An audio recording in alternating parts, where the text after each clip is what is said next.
चीन के साथ साझेदारी निभाने वाले अडानी का यारी करने पर जो चांगचुंग लिंग है चीन का 20 लाख शेयर होल्डर अडानी का, वो उसके मामले में देशद्रोह की मामले में नरेंद्र मोदी को जेल जाना पड़ेगा। 14 फरवरी 2019 को चुनाव जीतने के लिए, लोकसभा चुनाव से पहले हमारे देश के 40 जवानों की हत्या कराने के लिए, मैं पुलवामा का जिक्र कर रहा हूं, जहां शंकर राय चौधरी देश के जनरल रह चुके हैं, उन्होंने कहा नरेंद्र मोदी को माफी मांगनी चाहिए।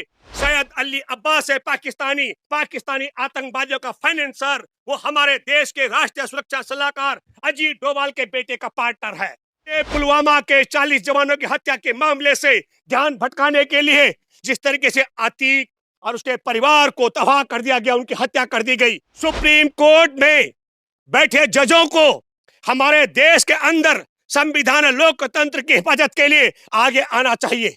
और हमारे देश के जनरल रह चुके शंकर राय चौधरी ने जिस प्रकार माफी मांगने के लिए मोदी को कहा, इससे पूरा ध्यान भटकाने के लिए और पुलवामा की घटना से ध्यान भटकाने का फायदा मोदी को होता है, अमित शाह को, योगी सरकार, भाजपा सरकार को होता है। और 2006 से लेकर के अतीक अहमद ने कहा मैं उसे तब तक नहीं मारूंगा जब तक कोर्ट के अंदर मेरे खिलाफ गवाही नहीं दे देगा। क्या विचित्र स्थिति है।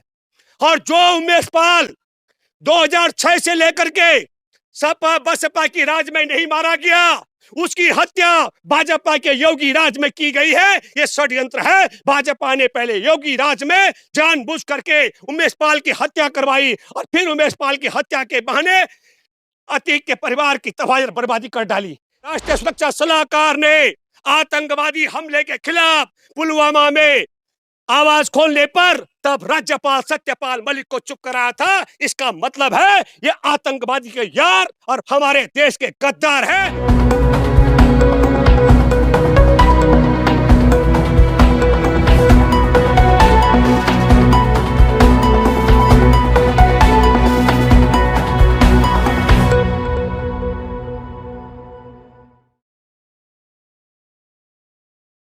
दोस्तों नमस्कार, मैं हूं भूपेंद्र रावत और आज मैं आपके साथ बात करूंगा। नरेंद्र मोदी की सरकार पूरी रसातल में दो अहम मुद्दों को लेकर फंसी हुई है। एक 24 जनवरी को हिंडनबर्ग की रिपोर्ट जिसमें पूरे अडानी की पोल खोल करके रख दी थी, उसकी अगर जांच पड़ताल अगर हुई ज्वाइंट पार्लियामेंट कमेटी के माध्यम से, तो नरेंद्र मोदी को देश को तबाह करने, बर्बाद करने और चीन के साथ साझेदारी निभाने वाले अडानी का यारी करने पर जो चांगचुंग लिंग है चीन का 20 लाख शेयर होल्डर अडानी का, वो उसके मामले में, देशद्रोह की मामले में नरेंद्र मोदी को जेल जाना पड़ेगा।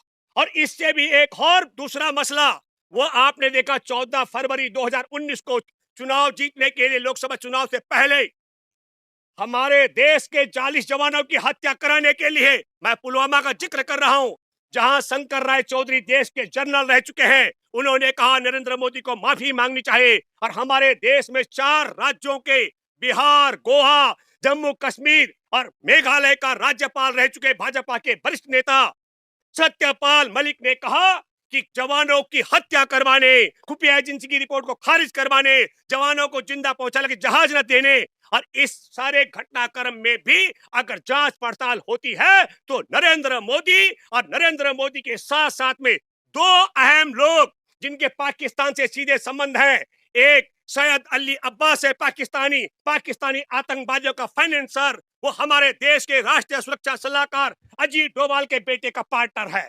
जब पाकिस्तान के आतंकवादियों से भारत में बम विस्फोट कराने हो तो सैयद अली अब्बास के माध्यम से करवाए जाते हैं। इसलिए मैं कहना चाहता हूं कि उन आतंकवादियों के हमले की रिपोर्ट खुफिया एजेंसी ने जारी कर दी थी, उसको दबाने के लिए हमारे देश में भाजपा के वरिष्ठ नेता सत्यपाल मलिक ने कहा मेरे को राष्ट्रीय सुरक्षा सलाहकार अजीत डोभाल और देश के प्रधानमंत्री नरेंद्र मोदी जो विदेश को बिना बताए पाकिस्तान जाकर बिरयानी खाने गए थे आतंकवादियों के साथ, इन दोनों ने कहा कि आप अपना मुंह बंद रखो, अगर जांच पड़ताल होती है। और तब मैं कहना चाहता हूं, इस पूरे पुलवामा के 40 जवानों की हत्या के मामले से ध्यान भटकाने के लिए जिस तरीके से अतीक और उसके परिवार को तबाह कर दिया गया, उनकी हत्या कर दी गई। मैं ये नहीं, मेरा कोई संपत्ति नहीं है अतीक के साथ, लेकिन मैं 2 मुद्दों पर जांच की बात आज करना चाहता हूं। सुप्रीम कोर्ट में बैठे जजों को हमारे देश के अंदर संविधान लोकतंत्र की हिफाजत के लिए आगे आना चाहिए। इसकी जांच का तरीका क्या हो। 1 मार्च को अतीक की तरफ से सुप्रीम कोर्ट में याचिका दायर की गई थी कि यह सरकार मेरी हत्या करवा देगी। 28 दिन तक सुप्रीम कोर्ट ने उस याचिका को दबा के रखा और 28 दिन बाद खारिज क्यों किया गया। इसलिए जांच होनी चाहिए कि सुप्रीम कोर्ट में 28 दिन तक जिसका जान जाने का भय हो, ऐसी याचिका पर सुनवाई न करने का कारण क्या था। और जांच होनी चाहिए महत्वपूर्ण कि इसी कड़ी में कि जांच कौन करेगा। अभी ये तवाह आ रही है, हत्यारे कह रहे हैं हम बड़ा डॉन बनने के लिए मार दिए अतीक और अतीक के भाई अशरफ को। मैं आपके माध्यम से ये कहना चाहता हूं, उन्होंने गोलियां चलाई होंगी बड़ा डॉन बनने के लिए, लेकिन फिर जांच होनी चाहिए कि वो पिस्टल कहां से आई थी, वो पिस्टल चलाने की छूट किसने दी। इन तमाम प्रक्रिया पर मैं पहले भी बोल चुका हूं और मैं दावे के साथ में कह सकता हूं कि उनको हत्या करने की छूट उसी व्यवस्था ने दी। वो डॉन बनना चाहते थे, एक मामला है, लेकिन गैर कानूनी तरीके से दोनों को एक ही हथकड़ी में बांध करके वो मरवाने का षड्यंत्र किसने किया। या तो उसको 2-3 फायदे हो सकते हैं। एक, पुलवामा के मामले में सत्यपाल मलिक ने जो पोल खोल की थी और हमारे देश के जनरल रह चुके शंकर राय चौधरी ने जिस प्रकार माफी मांगने के लिए मोदी को कहा, इससे पूरा ध्यान भटकाने के लिए और पुलवामा की घटना से ध्यान भटकाने का फायदा मोदी को होता है, अमित शाह को, योगी सरकार, भाजपा सरकार को होता है। इसका मतलब हुआ अतीक की हत्या करवाने में इनका हाथ है। दूसरी महत्वपूर्ण बात, उसका बहुत बड़ा आर्थिक साम्राज्य है, बताया जा रहा है हजारों करोड़ रुपए का, और उसका पार्टनर है नंदी, वो मंत्री है आदित्यनाथ की सरकार में। उस आर्थिक साम्राज्य पर कब्जाने का षड्यंत्र है, वो आर्थिक लाभ भी भाजपाई लोगों को होने वाला है। ये दूसरी महत्वपूर्ण बात है। और तीसरी महत्वपूर्ण बात है, मैं आपके माध्यम से फिर एक सवाल करता हूं। 2005 में राजू पाल की हत्या हुई थी, विधायक की, बसपा विधायक की, और उसका मेन गवाह था उमेश पाल, और 2006 में अतीक अहमद ने उसका अपहरण करवाया था। और 2006 से लेकर के अतीक अहमद ने कहा मैं उसे तब तक नहीं मारूंगा जब तक कोर्ट के अंदर मेरे खिलाफ गवाही नहीं दे देगा। क्या विचित्र स्थिति है। और जो उमेश पाल 2006 से लेकर के सपा बसपा की राज में नहीं मारा गया, उसकी हत्या भाजपा के योगी राज में की गई है। यह षड्यंत्र है। भाजपा ने पहले योगी राज में जानबूझ करके उमेश पाल की हत्या करवाई और फिर उमेश पाल की हत्या के बहाने अतीक के परिवार की तबाही और बर्बादी कर डाली। मैं ये नहीं कह रहा कि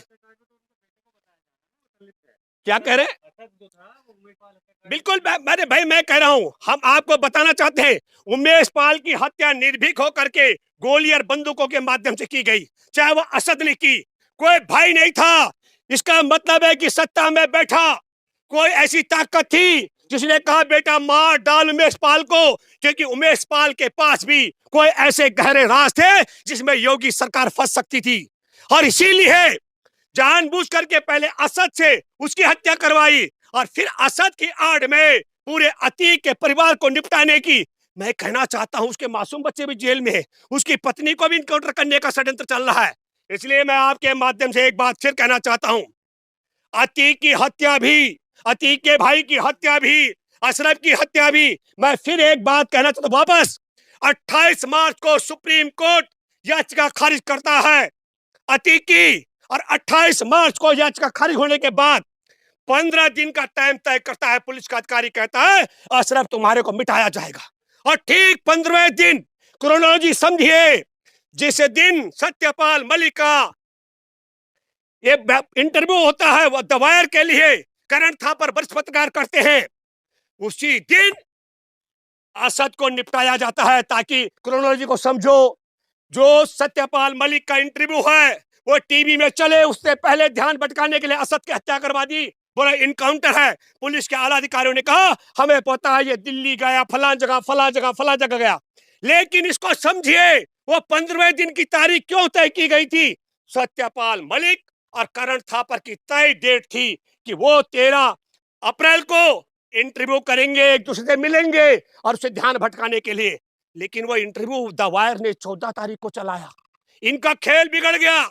इन खेल बिगाड़ने के लिए इन्होंने फटक से 15 तारीख को अतीक और अतीक के भाई अशरफ को एक ही साथ हथकड़ी में बांध करके निपटा दिया।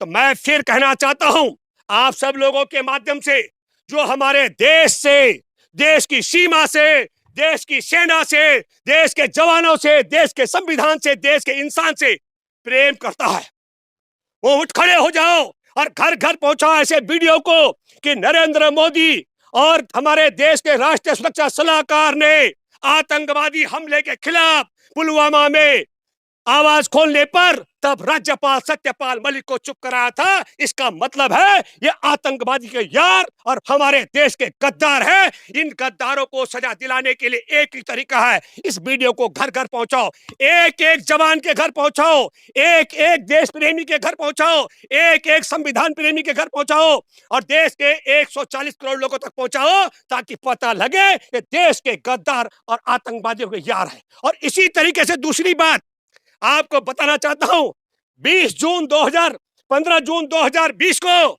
हमारे 20 जवानों को गलवान घाटी में निर्मम हत्या कर दी गई, पीट पीट कर चीन ने मारा था और चीनी सैनिकों ने क्षेत्रों को अधमरा किया था। तब हमारे देश के प्रधानमंत्री ने कहा था न कोई घुसा है न घुसाया, न हमारे सीमा पर किसी का कब्जा है। ये बात भी झूठ बोली गई और इसकी तह में क्या है, देशवासियों से फिर कहा गया कि साहब हमने ऐप्स बंद कर दिए, लेकिन चांग चुंग लिंग है जो हमारे देश के प्रधानमंत्री का यार है अडानी, वो अडानी का साझेदार है। चांग चुंग लिंग 20 लाख शेयर होल्डर का मालिक है। हमारे देश का एयरपोर्ट अदानी को, हमारे देश का बंदरगाह अदानी को, हमारे देश का रेल अदानी को, और अदानी के माध्यम से चीन के साझेदारी हो रही है। और फिर मैं कहना चाहता हूं आपसे, अतीक के हत्यारे कह रहे हैं हम बड़ा डॉन बनना चाहते थे, लेकिन तुर्की की पिस्टल कहां से आई? हम पूछना चाहते हैं उनको इतनी हिम्मत कहां से आई? हत्या करके निहत्या खड़े हो रहे हो। वो 3 अलग अलग कासगंज, बांदा और अमीरपुर के 3 अलग अलग जगह के, उन्हें किसने मिलाया, उनको ट्रेनिंग किसने दी? इन सारी चीजों की तह में जाने के लिए मैं फिर आपको कहना चाहता हूं, इसकी जांच पड़ताल सुप्रीम कोर्ट में बैठे जजों को करनी चाहिए। वो कह रहे हैं बाहुबली, और मैं मानता हूं, क्योंकि हमारे देश के अंदर जब आजादी की जंग चल रही थी गोरों के खिलाफ, तब इनका एक स्वघोषित वीर सावरकर वो बुलबुल में बैठ के जेल से बाहर आता था। तो जिनका गुरु बुलबुल में बैठ के बाहर आ सकता है, जब उनका राज हो तो उन हत्यारों को कुछ भी किसी भी तरह से मोटिवेट कर सकते हैं। इसलिए मैं आपसे कहना चाहता हूं, देश की आर्थिक तबाही, देश के जवानों को मरवाने वाले, देश के बंदरगाह से लेकर रेल और देश के हवाई अड्डों पर चीन का कब्जा कराने वाले देश के गद्दारों को बेनकाब करने के लिए आप सब लोगों को ये हिंदू मुसलमान का झुंझुना जो पकड़ा रहे, उससे ध्यान भटकाना चाहिए, षड्यंत्र है। और मैं फिर कहना चाहता हूं, मैं आपके माध्यम से कहना चाहता हूं, आरएसएस भाजपा का कोई अपने बाप की औलाद है, बुलबुल के ऊपर बैठ के दिखा दे। जो नई संसद भवन बन रहा है, पुराने संसद भवन से नए संसद भवन तक उड़ के जाए बुलबुल पर, मैं भूपेंद्र रावत 10,000 रुपए इंडिया गेट में उन्हें इनाम के रूप में दूंगा। आप सोचिए ये कितना सा बुलबुल पे, जब सावरकर जेल से बाहर आता था भारत भ्रमण के लिए, जो इतना बड़ा झूठ बोलते हो, वो गलवान घाटी के विषय में, अतीक की हत्या कराने के विषय में, हमारे देश के एक एक संपत्ति को अदानी के माध्यम से चीन के कब्जे में कराने के लिए और जवानों की हत्या कराने के लिए कितना झूठ बोलते होंगे, इसकी तह तक भी आपको जाना चाहिए। सब्सक्राइब करें हमारे YouTube चैनल को और बने रहें हमारे साथ।